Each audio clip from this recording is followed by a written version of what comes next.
Hey guys, it's Miss Lindsay. I hope you're having a nice day. We are going to be doing a botany lesson today, so we're going to pick up where we left off last week. I hope eventually I saw that most of you were able to watch parts of a seed, but in case you didn't, or in case you forgot because you were doing some other things, let's just look at the parts of a seed real quick, and then we're going to show you. I'm excited. Some different types of seeds I have growing in my plant laboratory right now. And we're also going to talk about some really fun ways that seeds travel. So I look forward to learning with you today. So, this is what we learned last week. We learned that seeds have a seed coat, that hard part of a sunflower seed that doesn't taste very good on the outside. Seeds have a cotyledon, which is the food, and they have the seed embryo, which is what grows into a tiny plant. So last time you were here, I was showing you some of the different things that my family was planting. We got really excited about planting because we're just kind of stuck inside. And so I've been trying to just kind of find new things to try just because we're here. I don't know. It helps me to not be bored, which is kind of how my brain works. So we're planting a lot of seeds, guys. We're planting some carrots, tomatoes, peppers. Evan's very excited about cucumbers. We're really hoping to make some pickles out of those. And then some spicy peppers because I like spicy stuff. Even if you're not planting a garden, though, chances are if you go raid your kitchen, you can find lots of seeds. If your parents drink coffee in the morning, coffee beans are a type of seed. I bet you could really look around and just see what you could find. Can you find sunflower seeds? Maybe sesame seeds, different kind of maybe poppy seeds, different kinds of things that you would cook with, and just see how very, very different they all are. I'll show you a few of our plants that I showed you last week just to show you how different they look in just a week. It's kind of fun. So this is how they start out. It's just like dirt and there's a tiny little seed in there, but nothing's happening, right? So this is one I just planted yesterday. So hopefully in the next few days I'll see it sprout. But last week I showed you the sunflower plant and it had that little seed coat hanging on the top because that plant was still really little. But look how big it is this week. Whoa! It's a monster plant! So that is very exciting, and Miss Jill will tell you I usually kill plants, so it's kind of exciting that we're home and that they're alive. So let's hope that keeps up. All right, so we're going to segue to our next section, which is why I'm moving my computer a little bit. So there are lots of different types of seeds. You can find them all over your house, and we'll talk a little bit more about that next lesson. But let's move into how seeds travel, because these seeds, they're not really traveling very creatively right now. I bought them at a store. I planted them. Once they sprout, I'm going to plant them again outside. Seeds travel a lot of different fun ways, though. And when I first started being a Montessori teacher and I saw this Montessori chart called How Seeds Travel, I was like, the people that teach with this chart are bonkers.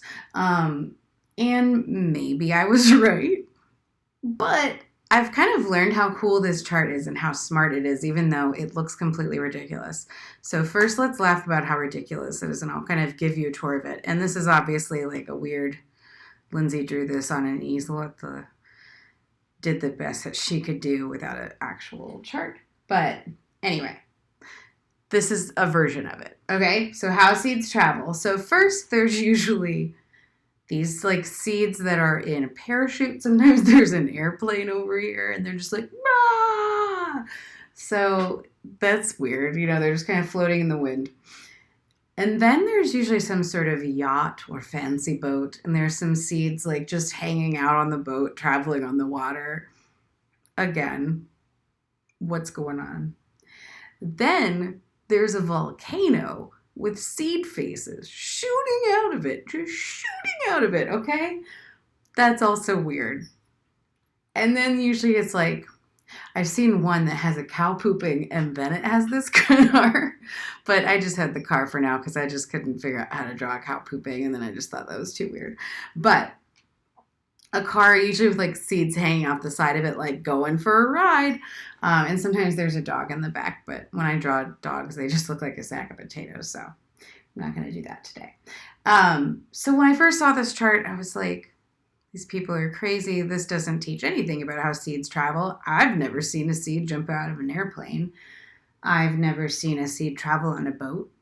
But then my professor was like, well, yeah, it's ridiculous because it's kind of funny and it grabs your attention. But then the magic happens because this chart is actually teaching us exactly how seeds travel, just in a really weird way that doesn't totally make sense sometimes. So the first way seeds travel is by the wind. Now, I've never seen a cartoon seed travel on the wind by parachute, but I have seen dandelion seeds that my daughter blows that scatter all over the yard. And I've seen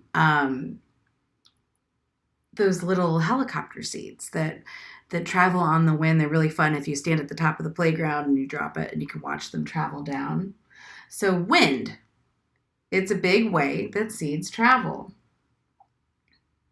Our second, the seeds may not travel on a boat, but they do travel by water. I think especially if those beautiful pink and purple lotus flowers that look kind of like that grow on the water. And other different water plants, the seeds will travel on the water. Let's talk about that one last because it's my favorite. This is just showing that seeds travel by animal or by human. So my dog Dudley, his butt is helping seeds travel all the time because he like rolls in the mud and he will roll in my garden bed. Like these plants are not going to do well because his butt is coming for him. But he rolls all in it and he gets seeds all over himself. Those prickly seeds get stuck to him all the time. And then he goes to a totally different part of the yard and he does that like boo thing. And all the seeds like go poof. So Dudley's helping seeds travel all the time. I'm sure the bird club could tell you that birds are helping seeds travel. And humans, whether we're planting them or I guess seeds could get caught on a car. My friend Kathy once, she let her pumpkin, her jack-o'-lantern, she just kind of forgot to carve it, left it on the porch. And her husband was like, Kathy, like, throw away the pumpkin. It's nasty. And she was like, fine. But she was feeling a little lazy that day. And so she didn't go all the way to the garbage can. She just threw this like half-rotten pumpkin in her yard. And the next spring, her husband was like, what did you do with that nasty pumpkin? And she was like, I just threw it out there. And they looked. And these tiny seeds from the pumpkin plant had gone all around the tree. And the pumpkin vines had grown up it. And it almost looked like there were little pumpkins growing on the tree because the pumpkins, there were lots of pumpkin plants and vines that year for them. So humans and animals can help seeds travel in lots of different ways as well. And this last one, so humans and animals. And this last one, this volcano with tiny seed faces. There are, and I'll post a video on Symbaloo because I found an awesome one. There are special kinds of plants that their seeds, so when their seed pods are drying out, it builds up a lot of pressure like a volcano. And I'll put some slow motion videos because they're nuts. It's so cool. But they explode. They burst the seeds out of them. It's like they're loaded with a spring. They just poof, and it's so cool to watch. I'll post the video. So if you're interested in that, if you're not, then just don't worry about it. But if you're like, oh, I want to see spring-loaded plants shoot seeds out of themselves, like check it out. It's really neat.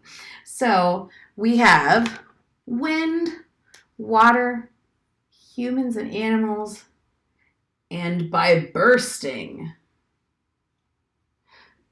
So when we really look up close at this chart, even though it's ridiculous, it teaches us exactly how seeds travel, which is really, really neat. So by wind, by water, by bursting, or by humans and animals. For your follow-up for this lesson, I thought it'd be really cool if you either made this chart of how seeds travel, or you could make one that sort of makes sense more so of ways that seeds actually travel, maybe even seeds traveling around your house. A lot of you have been writing in your journals that you're gardening and doing lots with seeds at home, which is awesome. So I'll kind of, there we go. So this is my like updated poster. There's like an angry curly haired person blowing a dandelion in the wind. There's a water plant. That's one of those bursting plants that's in the video I'll show you. And then animals and humans, I did a little bird for my bird club friends. So you can make a How Seeds Travel poster. And you can do so either with using the Canvas app that Miss Sydney showed you last week, or just like I did in your notebook. I hope you have an awesome day. I think you guys are fantastic. And I'm looking forward to our botany lesson next week. Have a great day.